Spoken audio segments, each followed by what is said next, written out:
They call them shadow wars, conflicts fought far from home, off the headlines, and largely hidden from public debate. Yet American troops are on the ground, in Niger, Somalia, Djibouti, Kenya, and across the Sahel, fighting, training, and dying. This is the story of America's secret war in Africa, how it started, what it costs, and why it remains invisible.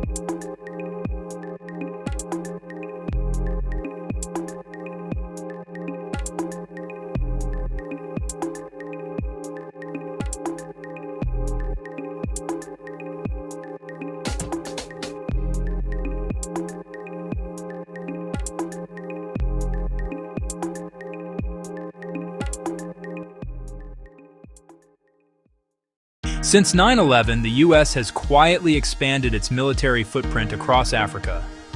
Not through large bases or declared wars, but through advisory missions, drone operations, and counter-terrorism partnerships.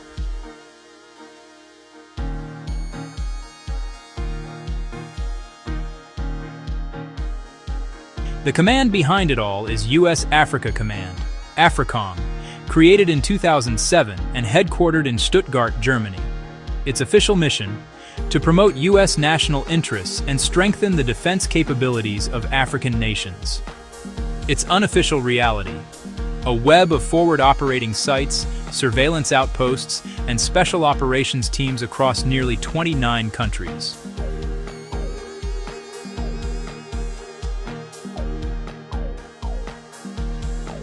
Most Americans have never heard of them, yet they're part of a $2 billion per year counter-terror architecture spanning from Senegal to Somalia.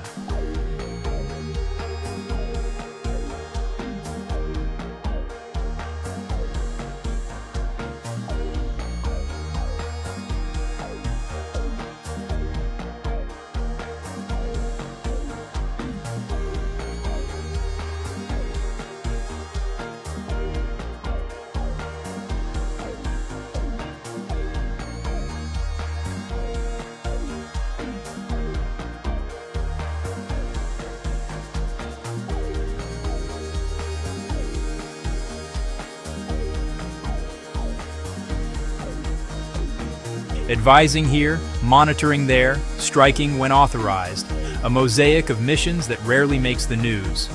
But the stakes are real, for U.S. service members, African partners, and civilians caught in between.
The story begins after the 2001 terror attacks. As al-Qaeda networks spread into the Horn of Africa and the Sahel, Washington launched the Pan-Sahel Initiative, later expanded into the Trans-Sahara Counterterrorism Partnership.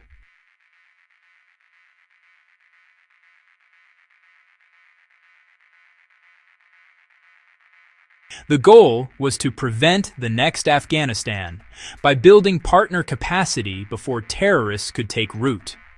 In practice, this meant training local forces, setting up intelligence posts, and launching drone surveillance flights.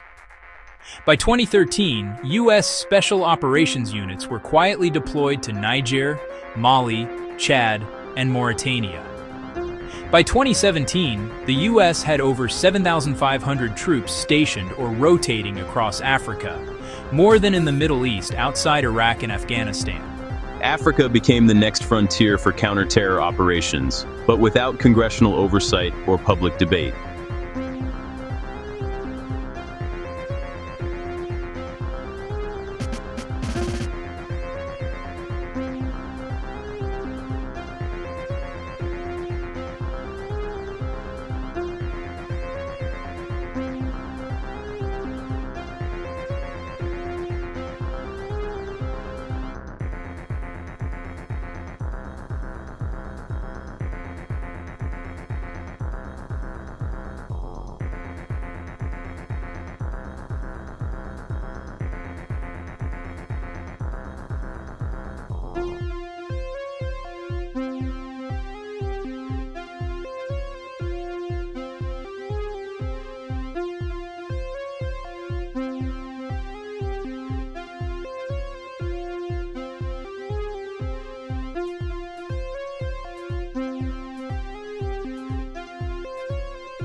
October 4th, 2017, Tongo Tongo, Niger.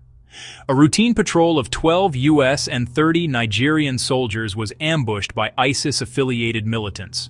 4 U.S. soldiers and 5 Nigerians were killed.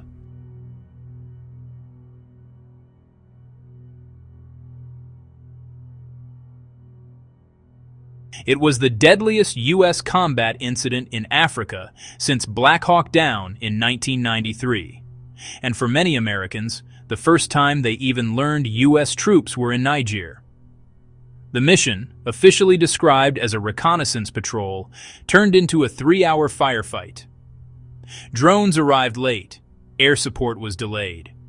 The Pentagon later admitted the team's intelligence was flawed and approval chains were unclear. We didn't even know we had soldiers in Niger.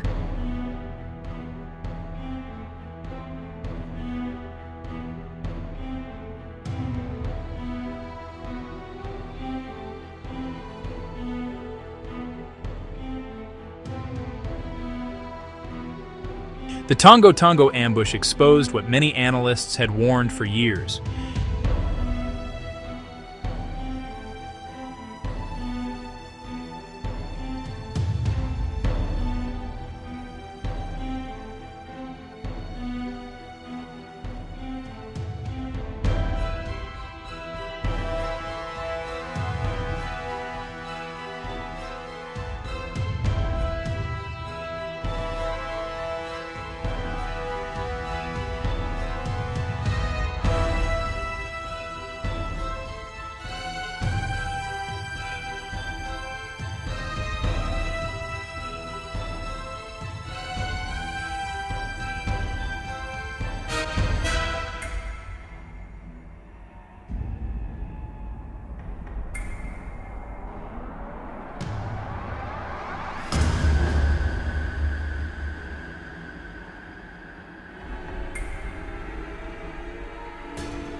After Tongo Tongo, journalists and watchdogs began mapping AFRICOM's real footprint.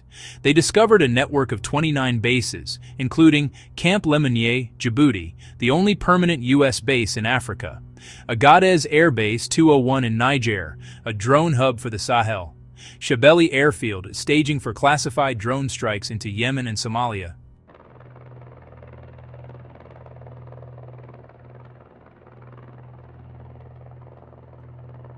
Most are called cooperative security locations. Officially, they're not bases, but facilities the U.S. can access when required. This linguistic loophole allows AFRICOM to operate without permanent declarations or congressional approval. It's a global architecture of plausible deniability.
From these bases, the U.S. conducts thousands of surveillance flights and dozens of drone strikes each year, primarily in Somalia and Libya, and to a lesser extent in the Sahel.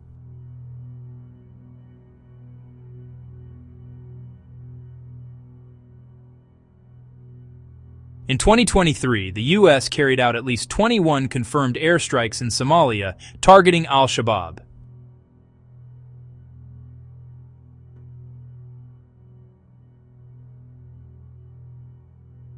But civilian casualties and legal accountability remain murky.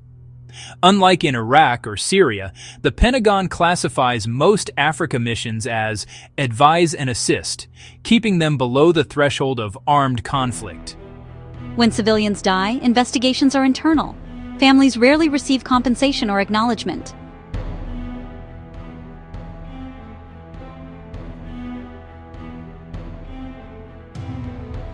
Drone warfare has shifted the U.S. footprint from boots on the ground to eyes in the sky. Yet it still raises fundamental questions about sovereignty and oversight.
2 decades in, analysts ask, what is America's strategy in Africa? The stated goals, counterterrorism and stability, haven't been achieved. According to the Global Terrorism Index 2024, the Sahel accounted for 43% of global terror deaths, up from 1% in 2007.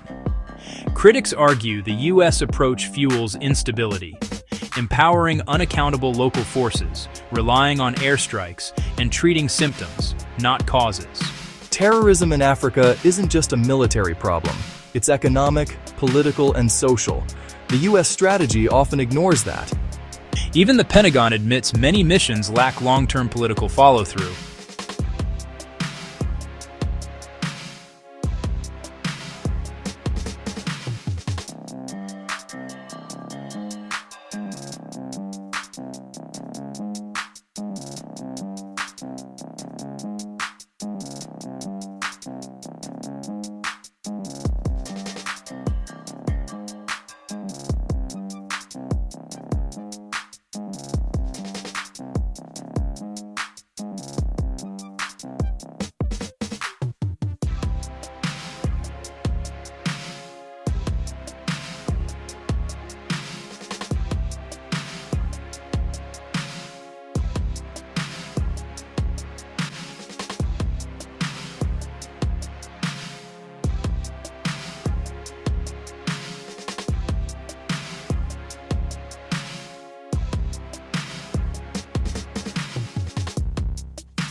One reason these wars remain invisible: they exist in the gray zone between war and peace. No official declarations, few media embeds, and almost no public debate in Congress. Since 2010, U.S. casualties in Africa number in the dozens, but the data is incomplete, often classified.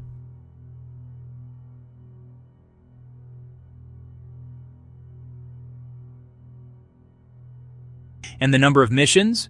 Over 100 advise and assist operations per year, each one potentially placing U.S. forces in harm's way without a formal war authorization. These aren't secret wars. They're silent ones. There's a difference.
African governments are divided. Some, like Niger and Kenya, welcome U.S. support for training and counter-terrorism. Others, like Mali and Burkina Faso, have expelled Western troops and turned to Russia's Wagner mercenaries. The U.S. withdrawal from Niger's Agadez base in 2025 followed a coup that realigned the country toward Moscow. It highlighted the fragility of America's partnerships and raised questions about what comes next. Meanwhile, African civil society groups warn, foreign militarization doesn't solve insecurity, it often worsens it.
For 2 decades, America has fought quiet wars across Africa. Wars with no name, no front line, and no end in sight.